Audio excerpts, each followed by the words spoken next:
मेरी दवा की दुकान थी और उस दिन दुकान पर काफ़ी भीड़ थी। मैं ग्राहकों को दवाई दे रहा था। दुकान से थोड़ी दूर पेड़ के नीचे वो बुजुर्ग औरत खड़ी थी। मेरी निगाह 2-3 बार उस महिला पर पड़ी तो देखा उसकी निगाह मेरी दुकान की तरफ ही थी। मैं ग्राहकों को दवाई देता रहा, लेकिन मेरे मन में उस बुजुर्ग महिला के प्रति जिज्ञासा भी थी कि वो वहाँ खड़े खड़े क्या देख रही है।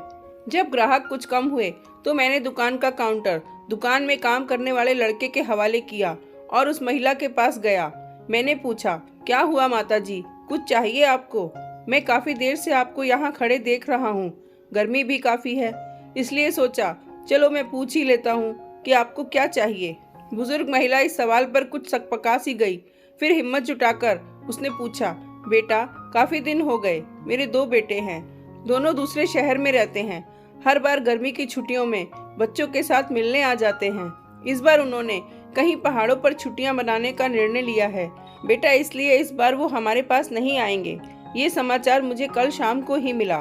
कल सारी रात ये बात सोच सोच कर परेशान रही, 1 मिनट भी सो नहीं सकी।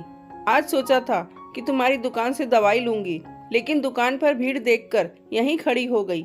सोचा जब कोई नहीं होगा तब तुमसे दवा पूछूंगी।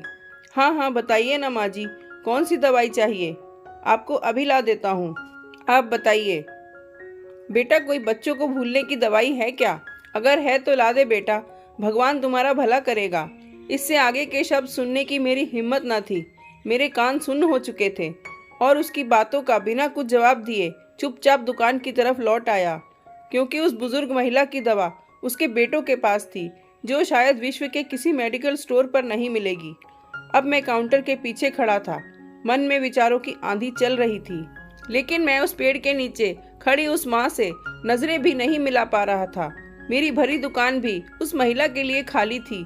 मैं कितना असहाय था, ये या तो मैं जानता था या मेरा भगवान।